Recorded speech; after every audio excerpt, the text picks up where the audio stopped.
faut encore citer parmi les manifestations miraculeuses réalisées par Seydina Limamou, de par la puissance divine, l'événement que voici.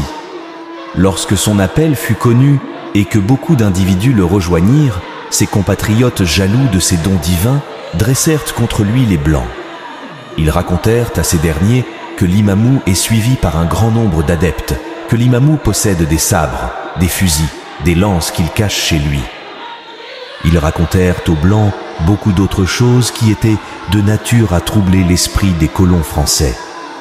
Ceux-ci s'inquiétèrent alors et décidèrent de contrecarrer son appel, de briser son œuvre et disloquer ses adeptes.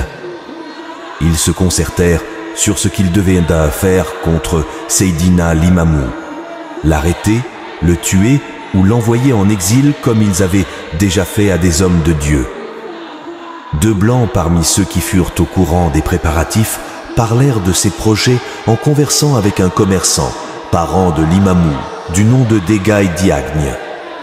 Celui-ci rencontra deux disciples de Limamou, nommés Diagasek et Momar Diagne Aminata, et leur fit savoir que deux Blancs ont dit à sa présence qu'on allait bientôt se rendre auprès de Seydina Limamou pour l'arrêter.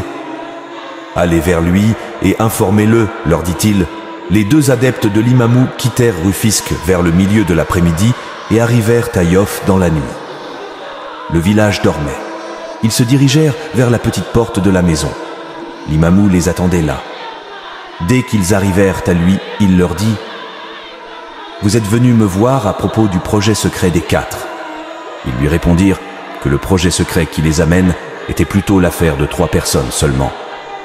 Limamou répliqua: « Ajoutez Dieu à ces 3 personnes, et vous aurez 4. » « C'est vrai, » répondirent les deux adeptes.